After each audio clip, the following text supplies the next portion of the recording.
Back in the early 60s, Malcolm Douglas spent 4 years travelling Australia. A record of this journey is his famous adventure film, Across the Top. He hunted crocodiles for their skins at a time when the government encouraged the killing of these reptiles. When crocodiles were finally protected, they had become an endangered species, and in many areas in North Australia had been almost wiped out. Malcolm, now a conservationist, concerned about the plight of crocodiles, travelled Australia again, seeking government approval to establish a crocodile park. Here he could study these ancient reptiles and develop a breeding program. Malcolm's purpose is to encourage an appreciation and respect for these descendants of the dinosaurs. Eventually, at Broome on the northwest coast of Western Australia, with local council support, he began transforming the arid land into ecologically balanced crocodile ponds. Since 1970, when estuarine crocodiles were protected in Western Australia, their numbers have slowly increased, and now at times selected animals are removed. Malcolm's issued with special licences by the Department of Conservation and Land Management to capture problem crocs and relocate them at his park in Broome for research, breeding and public display. Hi, I'm up on the Ord River between Kununurra and Wyndham in the top of Western Australia. I'm here to capture alive a number of very big problem saltwater crocodiles. This is a very dangerous and a very exciting adventure. Just out here in front of me, about 400 metres down, I can see the head of about a 5-metre croc, and that's one of the first ones we hope to capture. Its huge head barely out of the water, it drifts with the current. Malcolm's after the big crocodiles that are worrying the professional barramundi fishermen. The massive reptiles have stopped the men working on this section of the Ord. It's too dangerous. The crocodiles lurk where a small tidal creek enters the main river. And Malcolm investigates any signs of activity. The belly, tail and claw marks indicate how recently a croc was here. Malcolm estimates it's only about 3 metres long, so it's not big enough to be one of the problem crocodiles, and if it's caught, will have to be released. Other signs are more gruesome, like this recently killed heifer, ripped in two and left to the voracious catfish. Experience is needed to capture exceptionally large crocs alive. 2 methods are used: rope snares and rope traps. A trench is dug that will half fill with water at high tide. A fork-shaped pole to guide the main ropes is wired into position and braced to steel posts.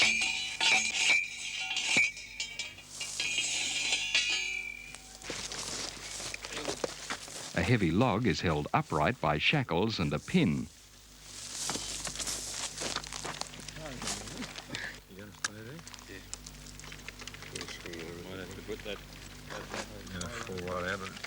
Sliding nooses run from the trench to the pole, which drops when the bait's grabbed.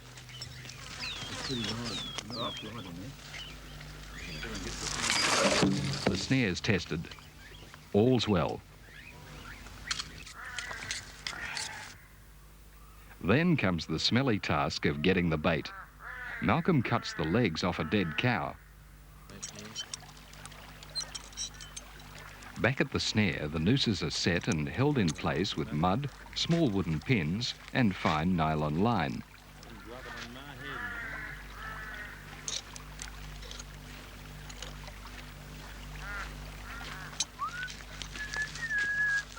The bait, rotting rapidly in the tropical heat, is tied to the rope, leading to the pin that holds up the vertical log. What's that?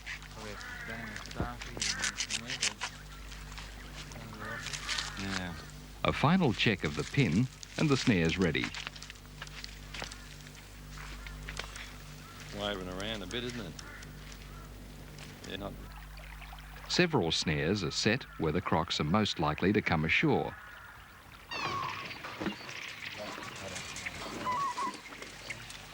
A rope trap's better than a snare.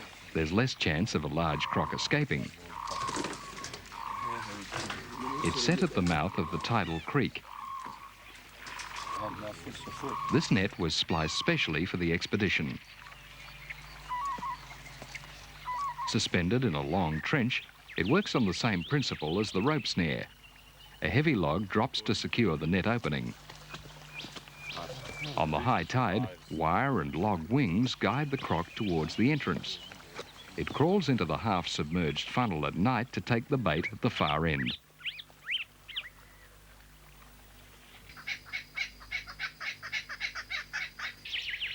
Well, we've had this huge croc up here overnight. Instead of coming in through the entrance of the trap, he's come in behind me. He's just blasted through our wings, come up here, beside me here on the right. It's a huge slide, massive great claw marks in the mud. Come up here, lunged across here, taken the old cow bait, and literally pulled the whole thing down here. Turned around here, attacked this bait, wrecked the net, can't get the bait out, and he's turned off, blasted down there and gone in the water just a few minutes before I've come up here to have a look. At first light the following morning, Malcolm's up checking the snares. A small croc's been caught around the top jaw. It's obviously not one of the rogues, so with the help of Mike Osborne from the Department of Conservation, it's quickly released.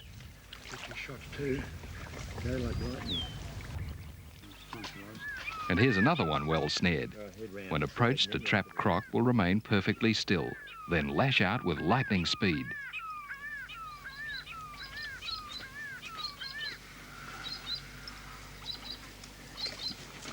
This looks easy, but Malcolm's many years spent working with crocodiles have given him the instinct to handle them safely. The noose, eased over the croc's top jaw, restrains it until it's prodded into the water and released.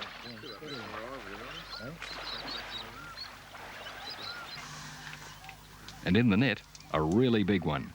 Somehow it's managed to turn back towards the entrance before being tightly restricted.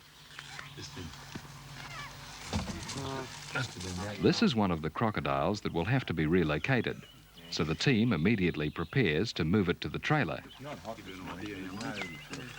The trapping and removal of these reptiles creates so much interest that a television crew has arrived from Perth with a spokesman for the Department of Conservation and Land Management.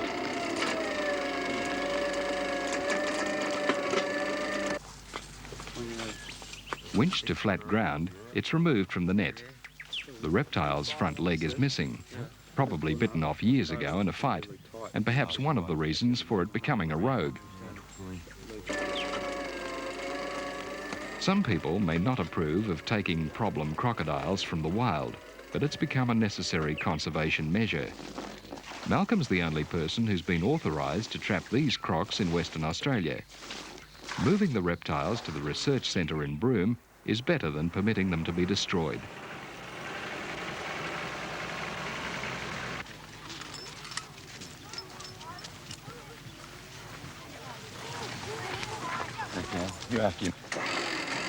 Returning to Broome, no time's lost moving the croc into its new home.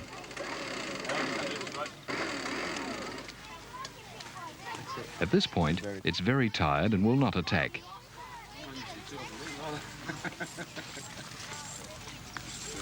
Within a few months, it will have completely adjusted to its new environment.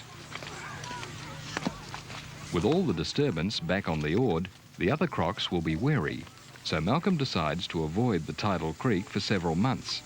He packs his gear and heads north from Broome to the Aboriginal community at One Arm Point, where he's been advised that a number of crocodiles are causing concern. He catches up with his old friend David Wigan, and the conversation, as usual, is about crocodiles and all the recent sightings.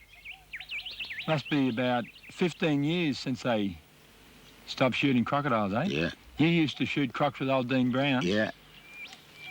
In the last 15 years, you've seen a lot of crocs coming back here to One Arm Point. Yeah, a lot of crocs. But last year you had that one just down here, eh? Just down here. What was the story behind that? You were Well, going to put your dinghy out. I was going to put dinghy out there, and morning, and here I look, it drop my anchor and here comes crocodile. Well, just coming straight up near your dinghy? Yeah. Where were you? Just anchored the boat out, just Boat from out, the mangroves. mangroves? Yeah. I remember you. I was here last year, wasn't I? Yeah. And you started up the outboard and you go straight after the croc and chase him away. Chase him away. Because about 5 years ago, the Bardi people here lost a young girl just down on the point. She just went swimming, and ever since the day that young girl disappeared, and I think it was a crocodile, you've been very concerned about crocs here, haven't you? And that's the reason while Mark and I have come to One Arm Point here. I come up here about once a year now and check the whole area for crocs. You reckon there's that big one too, just off the next island here? Your home country, that Sunday Island. Sunday Island. Now, I just drew a little map here. That's Sunday Island there, eh? Yeah. And you got that channel, that mangrove channel going through there, and you reckon there's a crocodile more than one or two? More than 7. I think. More than 7 there? Yeah. Around that, in that channel? In that channel. Yeah. Which they can't shift anyway, unless they can shift when the tide is high, they can go over that. Well, just back here on that little point there where that high waterfall is, that's where Moses speared that croc last year for me, that I've got down in Broome now. What, he was out after turtle? Yeah. And that big croc come right up behind him, just about to have a go at his dinghy, and he got this harpoon straight into that croc, but he lived all right? Yeah, still going. All right, tonight we're going to go out, start looking around for crocs. Malcolm and his team spend several hours checking a number of areas to be patrolled during the night. Now that we're up amongst the islands, we have to start the long, tedious job of looking for these crocodiles. We'll have to wait till nightfall, then with a powerful spotlight, we travel slowly around until the spotlight picks up the ruby red eyes of the croc. I'll be up the bow of the boat, and with this specially designed harpoon, I will harpoon the croc just behind the neck. There's a layer of fat there. They're very small harpoons, 3 small hooks. They will go under the skin, doesn't hurt the croc. Then the harpoon will come out, and with a bit of luck and a lot of skill, we'll be able to get the croc in the boat. Waiting for nightfall, the men decide to check out the bays where David Wiggins recently seen crocs. Malcolm spots an aggressive mud crab. And with only one big claw, it's easily picked up.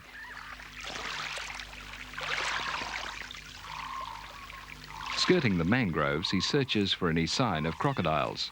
In the sand, a fresh track. It's headed for the mangroves at Malcolm's approach.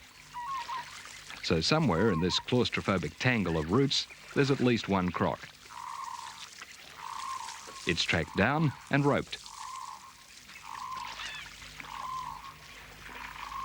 Although not large, it'll be taken back to Broome.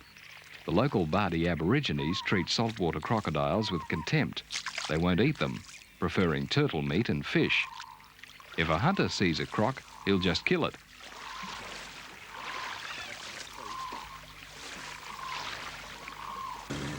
With the tide rising, it's time to prepare for the long night ahead.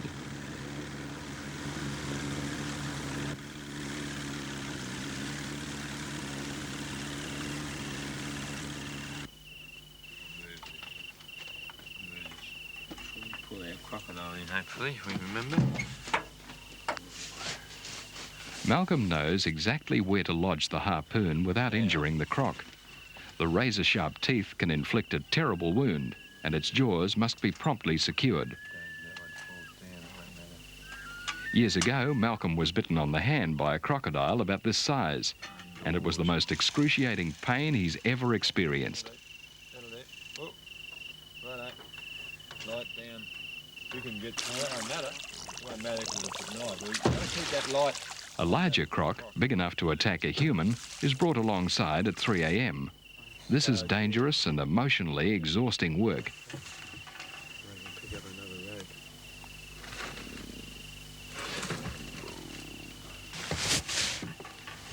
He must get it into the boat without injury either to himself or the croc.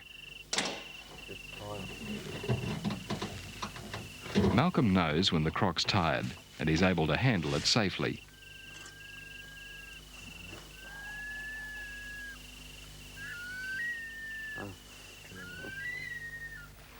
The trouble is with catching crocs is the morning after the night before. I feel terrible. Came ashore on this little island, put up this big tarp, have a bit of a sleep for an hour or two. Just got the bed, just got to sleep, and the tide came in.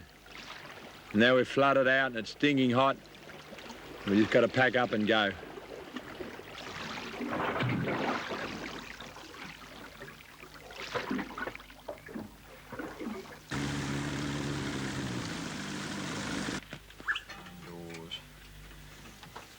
Back at One Arm Point, the crocs are moved to the Toyota for the trip back to Broome.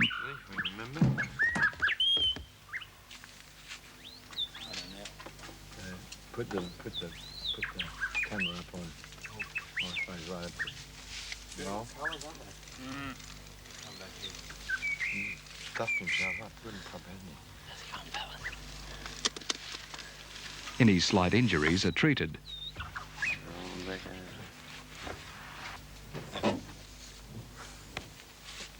Okay, now we'll do that.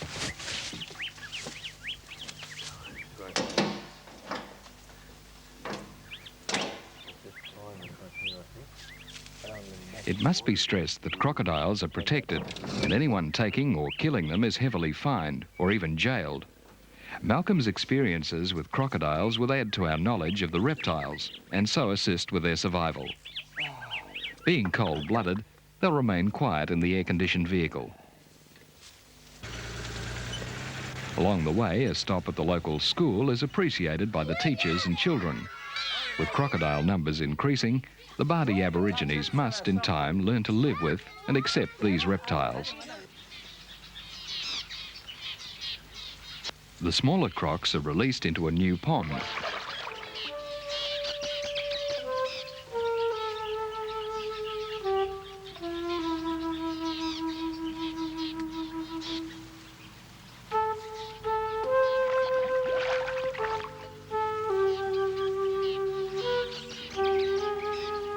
The larger female is placed with a young male. It's expected that she will breed within a year or two.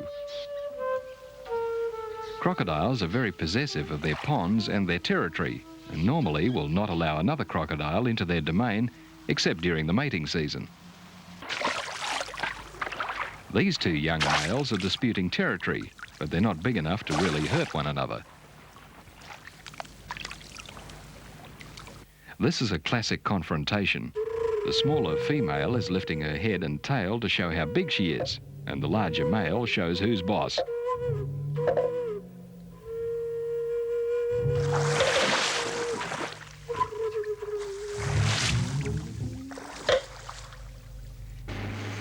Development of the park is a major undertaking.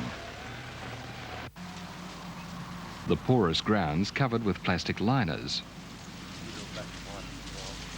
Smaller ponds are concrete lined. The larger ones are backfilled with soil mixed with dry cement and compacted.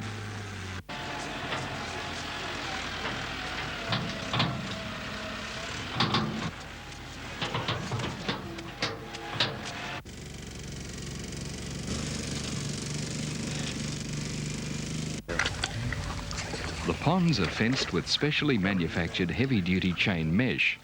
Water, vital in such an arid environment, is pumped from an underground supply. All kinds of living creatures come into the fresh water. Every morning, swallows arrive for a fleeting drink. Within a year, lush vegetation surrounds the ponds. The soil excavated from the ponds is an excellent building material. Mixed with a small percentage of cement and compressed, it makes solid and attractive walls. Rammed earth is one of the world's oldest building techniques, and together with modern building methods, makes the ideal home for a hot climate.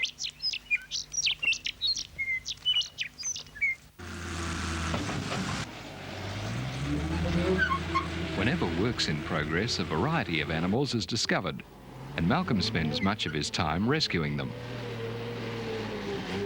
The harmless Burton's legless lizards are often mistaken for snakes.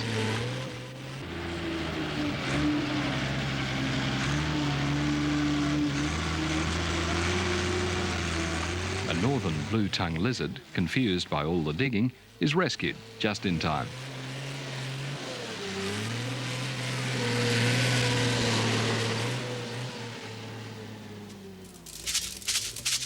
Centipedes are common and rush about frantically looking for protection from the hot sun.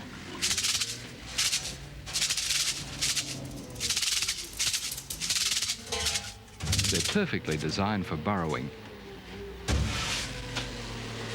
This small, rarely seen half-girdled snake, although poisonous, is harmless to man.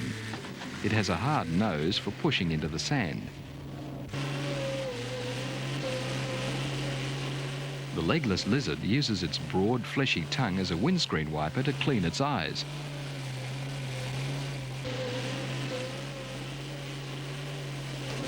A gecko, like the legless lizards, has a fixed transparent disc covering each eye, which it cleans regularly with its tongue. Nocturnal in habit, geckos are not normally seen during the day, preferring to avoid the sunlight. This western bearded dragon, although small, defends himself fearlessly. There's always work to do at the park. Malcolm has to check one of his male crocs, Big Bomber.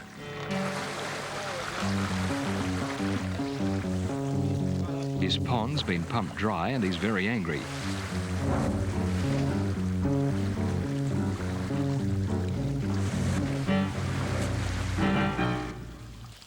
Crocodiles roll violently when they seize large prey or when they're restrained.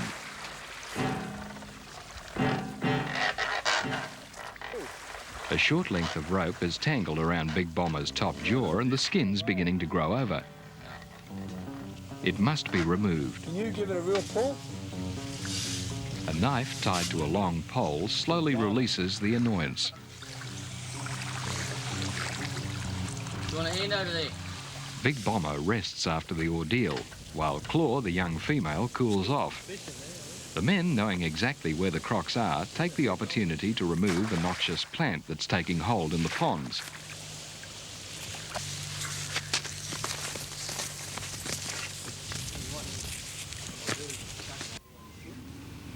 Another problem. One of the crocodiles is sick and needs medication.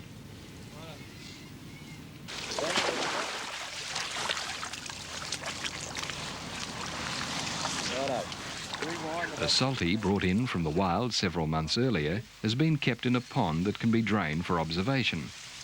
Pull a bit. Crocodiles rarely become ill in captivity, but this one has the symptoms of an internal injury. There's little information about medical treatment for large crocodiles, but Malcolm knows from experience that substantial doses of penicillin can be beneficial. Righto. Slinging something onto a roof, isn't it? Now I'm going to get a crack of you, but I was on that rope. All we're going to do is get a crocodile on there. Well, you've got to make sure that all these sling ropes are out of the way. Yeah, I've got these, man. Way back.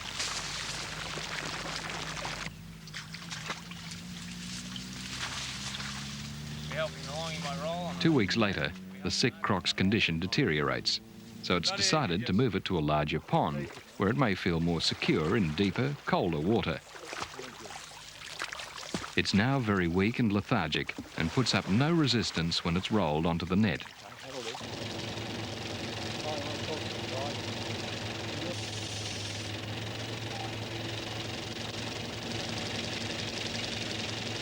With the big crane, the patient is moved quickly and comfortably.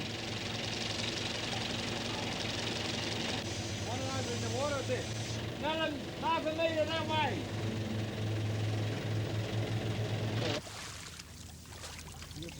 5 months after this last shot of penicillin, the croc eats again and fully recovers.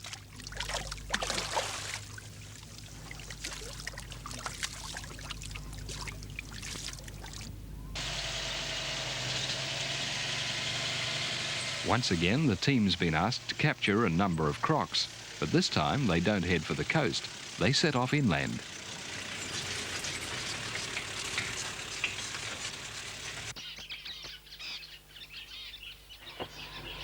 We've just arrived at Camballan on the Fitzroy River. The river here has been dammed, formed a large lake, and there are a lot of freshwater crocodiles here. The Department of Conservation has asked me to capture 6 freshwater crocodiles and take them down to Broome so the travelling public can see the difference between the timid freshwater crocodile and the more aggressive saltwater croc. Peter on my right from the Department of Fisheries has come along to give me a hand, and it's just a matter now of running the nets in the lake and watching the net very carefully, and as soon as the croc hits the net we can paddle over, rope it up and pack it in the back of the vehicle.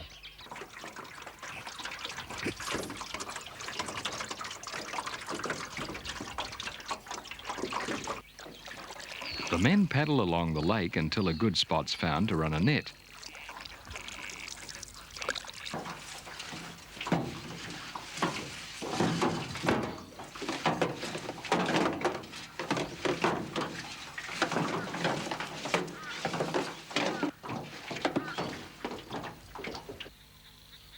From a distance, the floats are watched constantly, and as soon as there's any movement signalling a catch, the croc must be hauled up before it drowns.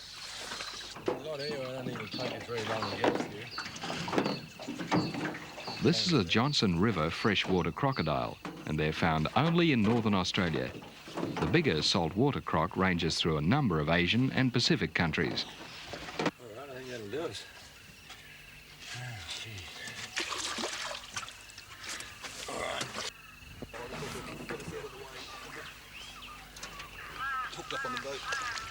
The freshie is not considered dangerous to man, but its teeth are needle sharp for snapping at fish. Very aggressive when captured, they must be well secured. Peter Johnson, the local fisheries inspector, has come along to help and make sure that any protected species of fish trapped in the net are quickly released.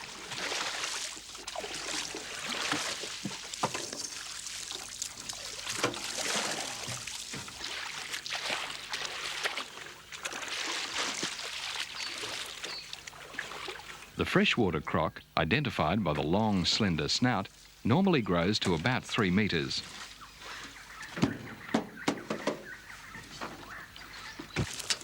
The beak-like snout of the freshwater long tom gives it a fantastic prehistoric appearance.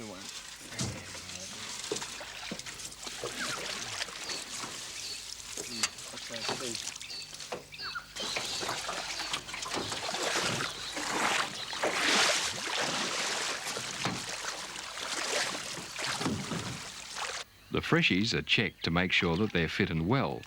The trussed crocs are kept quiet in the shade until the team's ready to leave.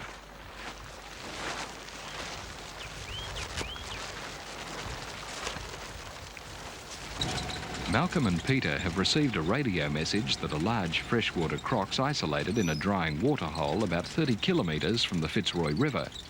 So they drive out to investigate. It's sighted immediately in the shallow, muddy water,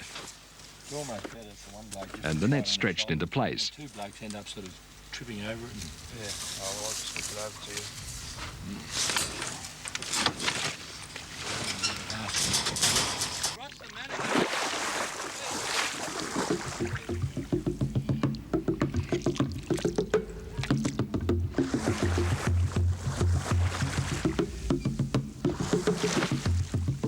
It's big for a freshwater croc and very defiant.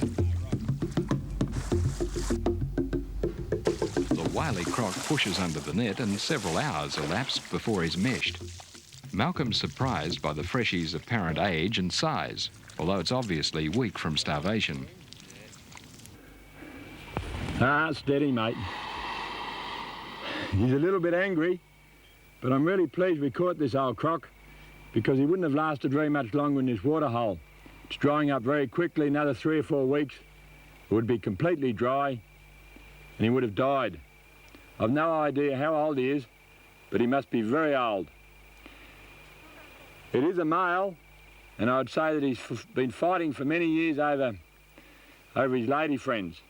At one stage, he's lost, if I can just grab hold of it, he's lost half his tail in a fight. He's lost his front foot, or half of it. He's got cracked ribs or broken ribs at some stage, and he's even had a fractured skull. I just hope that he'll last a few more years, because I'll take him down a broom and put him in a nice new pond.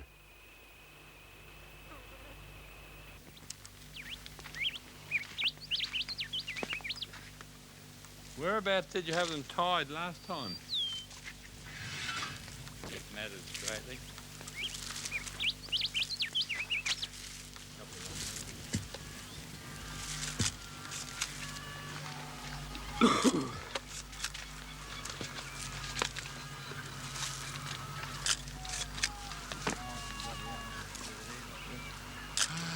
No, one more.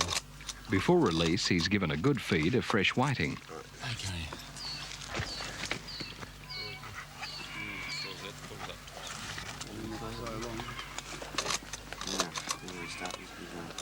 Right, now the idea of this one is it's made of grab on.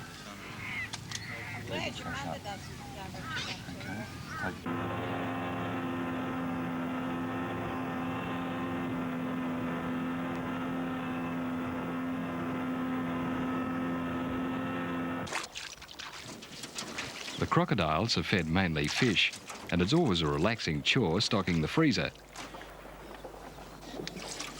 The trevally will go well on the barbecue too. All right, I think that'll do us. A small green turtle, a protected species, is quickly released. And if netting fails, bigger fish are caught offshore with lures.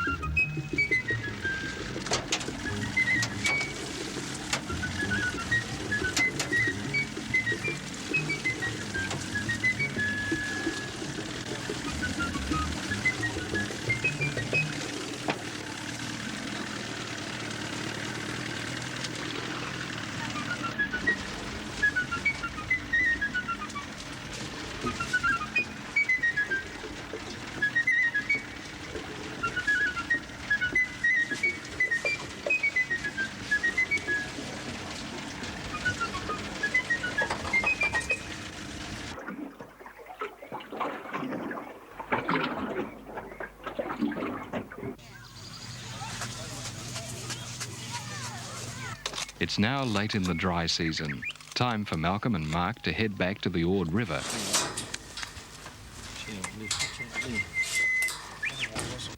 The Ord at Kununurra, rushing from the diversion dam, is cool and clear.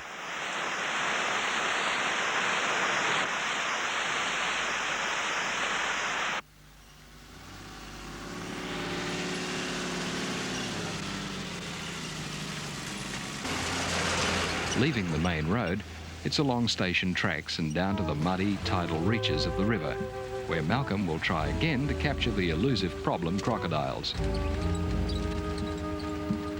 It's now excessively hot and building up to the wet season. The weaker cattle die of starvation. It's a hard, tough country at this time of the year, and only the fittest survive. Not far from the Ord River, mullet, trapped in a drying waterhole, rot in the tropical heat. Only minutes earlier, a croc heading for the river tracked through the wet mud of the empty billabong. This cow will die soon if the crocs don't get her first. It's back to trapping again. Releasing those crocs too small to cause trouble.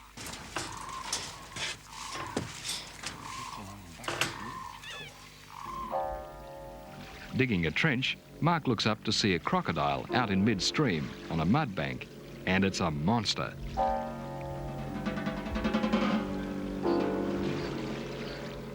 Malcolm quickly sets up his 600mm lens.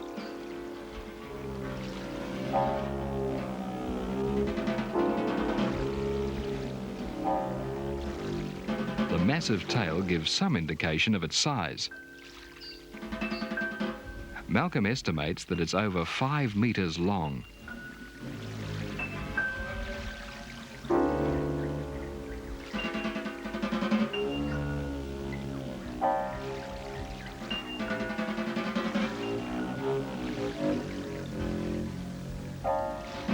Sliding into the water, the mighty reptile glides past, almost defiantly.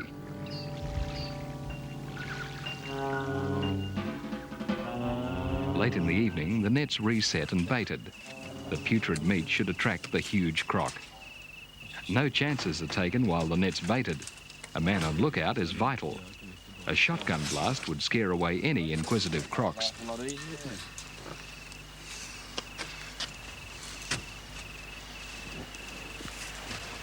With the pin set fine, the trap's left for the night.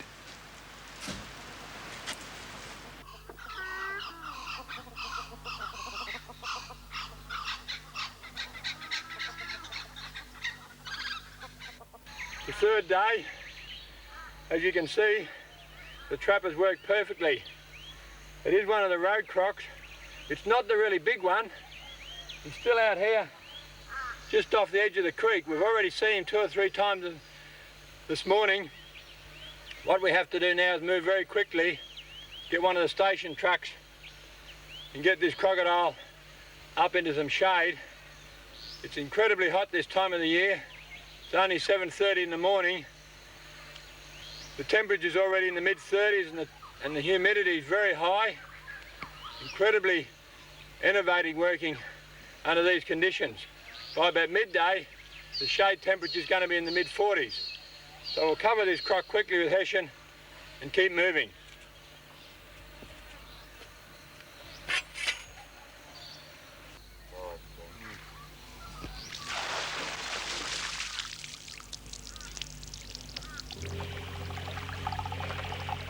The following night, success. Malcolm snares the huge crocodile he's been after for so long. A second rope's dropped over its top jaw to secure the croc until extra men and the station truck can be organised.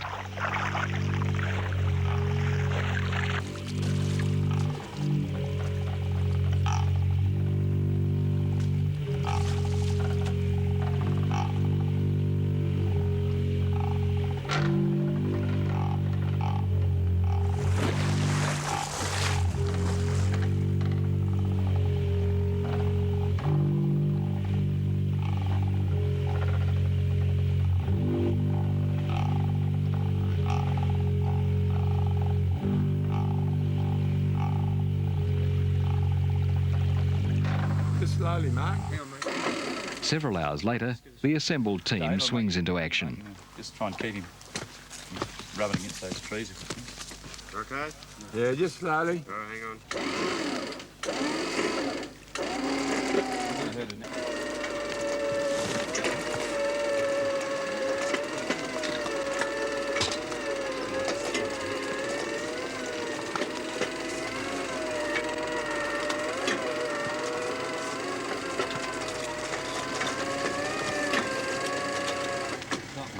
Pretty close to getting this off his head.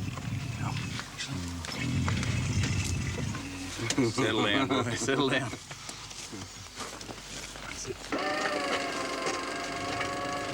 The men must work quickly before the morning heat makes conditions intolerable.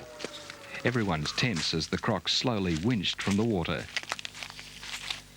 It's a massive 5 metres and weighs around 600 kilos. The crocs are transported in the cattle crate to the main road and transferred to another vehicle for the journey to Broome. The crocodile's huge bulk can be clearly gauged against the size of the men.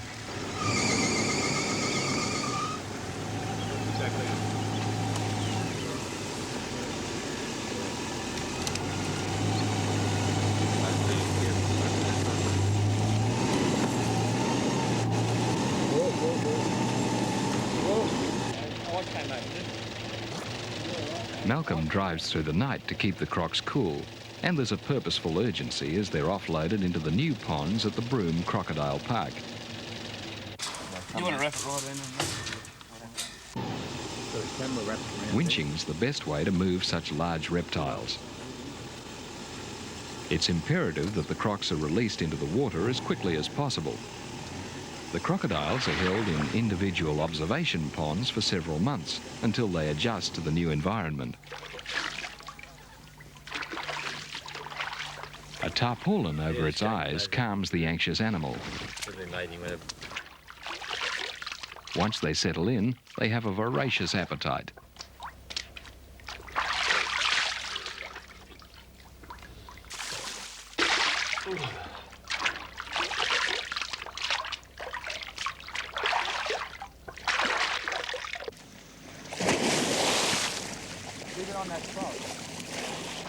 When Malcolm's certain that they're feeding well, each mature male's moved into a much bigger pond where he'll mate with a selected female.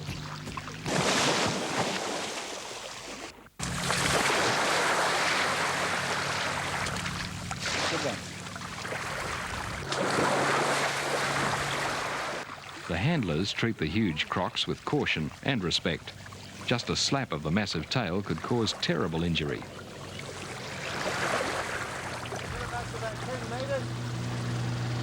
It often takes several hours to move a large croc. Obviously, they're not at all cooperative. Just tap the five as I'm waving him down, all right? Righto.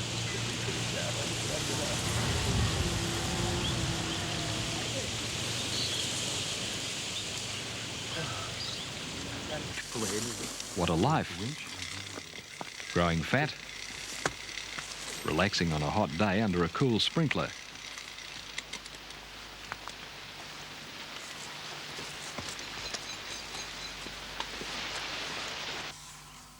Crocodiles are intelligent reptiles. When they see a bucket, they know it's feeding time.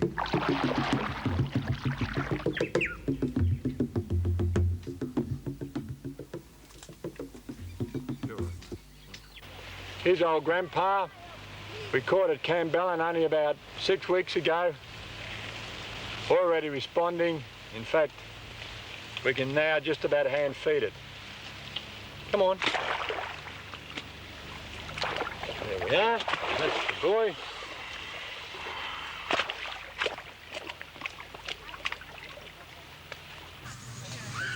After the many radio reports of his capture, Grandpa's become a celebrity. Everyone wants to see him. Wendy Ellis, in charge of guided tours, has the smaller freshwater crocodiles caught recently responding to attention. Hide your shadow. I was trying to just chopping that wire off it. There you go. Are you going to look? These two, the park's first successful breeding pair, are rarely apart unless it's mealtime. A few splashes and Jock can never resist a feed.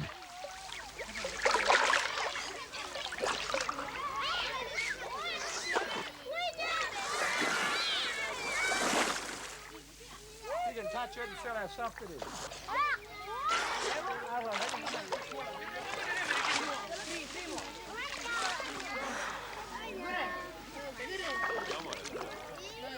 Saltwater crocodiles are a recognised predator of man, and there have been several crocodile attacks in northern Australia during the past few years. However, these fatalities should not justify the killing of these fascinating animals.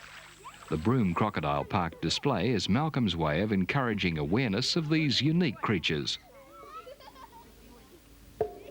Few people travelling Australia would ever see such a remarkable performance as this. Big bombers enjoying a wallaby found dead on the road. Crocodiles are the largest living reptiles. They've roamed the earth for 150 million years. Today, there are 27 species of crocodile, many of them pushed to the brink of extinction. Australia is a world leader in ensuring the protection of our two species, and there's now hope that they'll survive for future generations to admire. Malcolm's totally committed to helping people appreciate crocodiles. Daily guided tours are always a success. Although still developing his park, he's already breeding crocodiles. See that double eye there? These babies, only 9 months old and growing rapidly, are a big hit with all the visitors. Well, this is what it's all about. Educating the public, making them aware of crocodiles, and also breeding crocodiles. We'll keep a bank of these young ones here, and as they breed up, I'll release them back into the wild. If you're ever in Broome, pop into our crocodile park. We'll make you very welcome.